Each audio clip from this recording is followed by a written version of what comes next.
Okay, let's start the discussion. The BJP has been very, very hopeful that it can make ground in kind of regional politics. And if you remember, Amit Shah was very vocal, claiming that the BJP will win over 200 seats. He said it many times in his rallies and speeches. He said Didi will exit Bengal on May 2nd. What happened? Dinesh, this is interesting because in the past, whenever Amit Shah made a claim, he actually delivered on that. And I was very hopeful that this time round, he's going to deliver again and BJP will be close to 200 seats, if not more. I think what has happened is that there has been a complete split between where the voters are going. So there is a one section of the society that knew that they have to vote for TMC. And if you look at what happened with Congress and CPIM, Congress ruled for almost 20 years in Bengal, and then CPIM ruled for almost 30 years. And both the parties have been completely decimated. When even if you look at the percentage of votes they got, combined together, they're probably less than 8% of the total vote share. And unfortunately, the politics in India, the way it's driving, especially with cities or states like West Bengal or Assam, there is one section of the society which is with parties that are anti-BJP, and the other section of the society are split. So what Modi was counting on and Amit Shah was counting on was the fact that the Hindus' vote will be consolidated and all of it will go to BJP. And if not, at least the Muslims' vote will be split between TMC, Congress, and CPIM. And this time round, this did not happen, where the expectation was that the Muslim votes will be split across three parties and Hindus' vote will be more consolidated towards BJP. Getting 38% vote share, which is 2.23 crore votes for BJP is a big achievement coming from less than 10% in the previous elections in the state. So it is definitely a big achievement. It's not a failure of Modi. It's not a failure of Amit Shah. RSS and the whole infrastructure of BJP that went behind the elections in Bengal has achieved a lot. But what did not work this time around is that when we look at 30% of the state's population, which is Muslim, I have to talk about the Muslim population and the Hindu population because the whole election was fought on the grounds of the fact that there's an issue related to... If I can just ask you to pause there, you said there is a certain section of population who had to vote for the TMC. Why do you say that? Had to vote for the TMC. The reason why I say that, and this is not something that is hidden from the country's population, it's not just me. Everyone knows about the migration or infiltration of people from Bangladesh into the state and the Rohingya Muslims coming from Burma, which Mamata Banerjee's government openly embraced, right? This is a fact. This is a known fact that Mamata Banerjee has openly in a rally said that these people belong to Bengal, they are citizens of India, and they won't be thrown out. And when there is brotherhood... So in numbers, that section of West Bengal population is so big that it can actually change elections?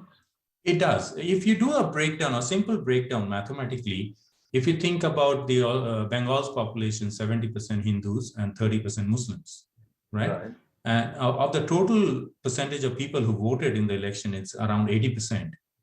And more likely, it is the Hindus who are less likely to vote.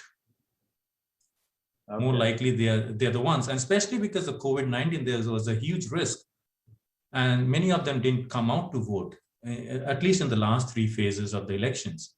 So when we think about Muslims, if 90% of the Muslims come out to vote, and all of them have decided that they're not going to vote for Congress, they're not going to vote for CPI, they are going to vote for TMC. Then as a split, TMC got 48% of the vote share and BJP got 38% of the vote share, roughly.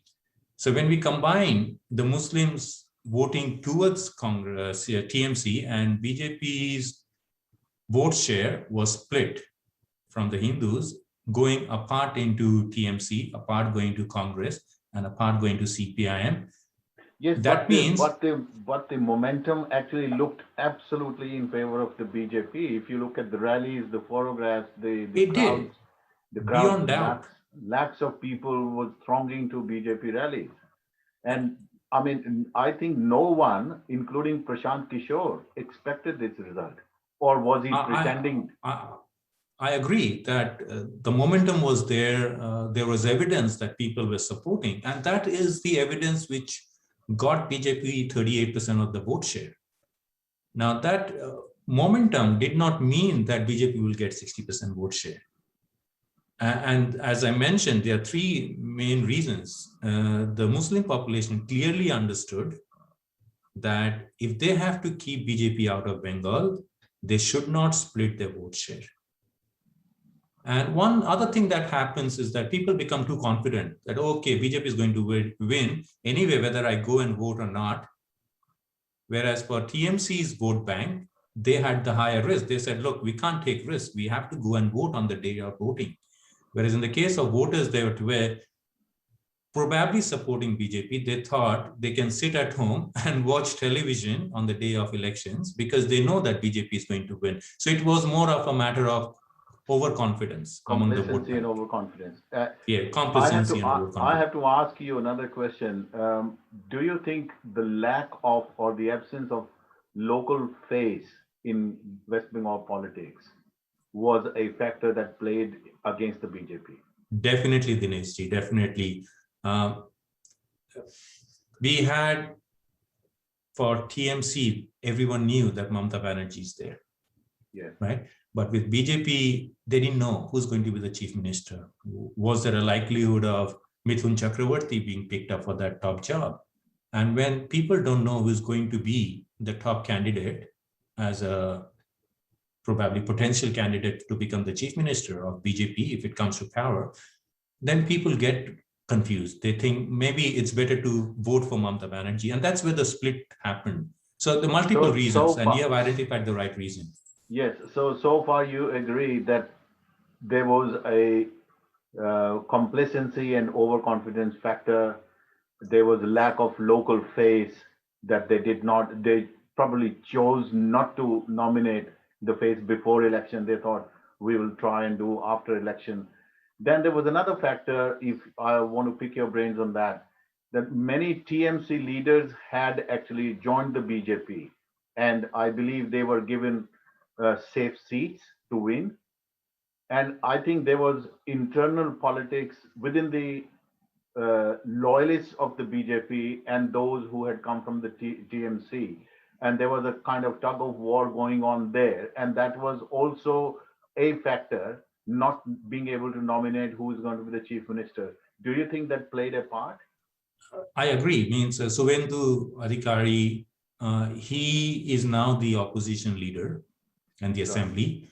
At that point in time, there was a high risk of projecting him as the chief minister candidate because there was no evidence that he can deliver. And there's no evidence that people would be happy, or probably the existing leadership of BJP within Bengal unit would be happy if Suvendu was projected as the chief minister candidate. Now, going forward in the next election, given that he would have 5 years to perform as an opposition leader, that's where he can build his credibility and acceptance within the leadership of BJP in the state. So I'm not at all surprised that this is what has happened. But unfortunately, it's going to come at a huge cost to the people of the state. Right. Now, I also have to ask you, the Hindus in hordes leaving Bengal, or the violence of Bengal, and seeking shelter in Assam. What do you think of those families who were very loyal to the BJP? They had the courage to show that they are loyal to the BJP, and now feeling deserted or ignored or abandoned by the BJP leadership. No one is coming to their rescue. This is a good point. Whether BJP's leadership has abandoned their loyal supporters, or it's just the condition they are in that they are not able to do much. It's a mix of both. this was bound to happen. I know about stories when CPIM was in power in Bengal, going back 20 years or even 30 years into history. There were incidents where if people voted for parties other than CPIM, they were not treated fairly in the state. And this is a fact. And this is exactly what is happening now. And the people are not abandoning Bengal and going towards Assam. Probably the villagers residing in that region may be doing that. But the biggest problem now Bengal faces is that last 10 years, there has been no significant investment by any large business house into Bengal. And the existing businesses, whether it is the Marwari community, Gujarati, or the Punjabi community, or people from Odisha and Bihar who have resided in Bengal for many, many years, they are running away from Bengal. And this plight is not just for the poor section of the Bengali community, but it is also true for people who have migrated into Bengal. And this is what Mamata Banerjee wouldn't be able to manage any further, because the plight is there and people are leaving Bengal. My own family members, many of them have left Bengal. Another uncle left Bengal and he went to So Bangalore. where are they moving to?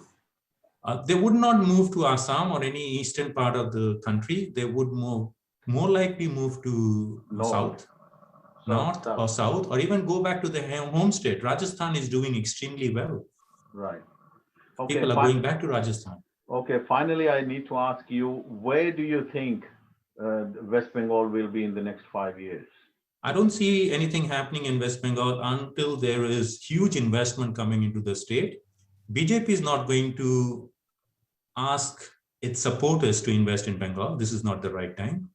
Large industrialists or large industrial houses in India, they are not going to invest in Bengal because they know the risk is very high in the current climate. Mamata Banerjee has shown no leadership to attract investment. Forget about foreign investment, even domestic investment. There is no investment. I've been in Bengal, I traveled to Bengal. I don't see factories coming up. To be able to generate employment, you have to set up factories, large-scale factories where there could be employment for thousands of people. And not just one factory, there has to be mass industrialization, which is not happening. So if there's no income to the government from industry, there are no new jobs, no new businesses coming up, how can she continue running the appeasement politics that she seems to be thriving on? And I don't know where the money is coming from. The Sarda scam is an example where the money is coming from. 4 of her top leaders are now under CBI investigation. They would be prosecuted very soon. Others are already behind bars.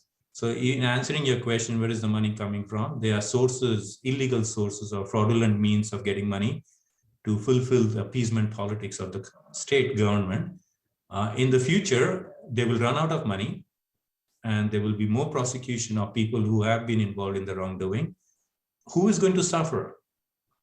Common man is going to suffer because of what went on with the elections in the state. So it's extremely unfortunate what has come out of the elections. It's not a failure of BJP, it's the failure of the people of Bengal. Okay, just briefly, very briefly, do you have hopes for the next election of West Bengal for the BJP? I definitely have hope because Mamata Banerjee is not going to deliver anything. She can continue to appease. What she would probably do is start supporting and show some respect for the Hindu population because she has realized she just can't ignore. She would start visiting Kali temple and Durga temple and whatnot, which she has already started doing around the election time. And that may change the mindset of the people, but ultimately the state will run through development. If there is no development, if there is no investment by businesses in the state, it's not going to work well. Tata's had headquarters in Bengal. Birlas were doing extremely well in Bengal during Congress rule before the CPIM came into power, and they all left. Right. What helped what helped Congress not do well is a different matter. Mm-hmm. But what has helped cities like Mumbai or Delhi or major cities in Gujarat do really well? Because many of the migrants moved out of Bengal and they started growing their businesses in other parts of the country. So that plight of business, that plight of investors, Mamata can't stop. She can't stop. Okay, Mukeshji, thank you very much for your time, and we'll catch up soon. No problem, Dineshji. Take Thank you.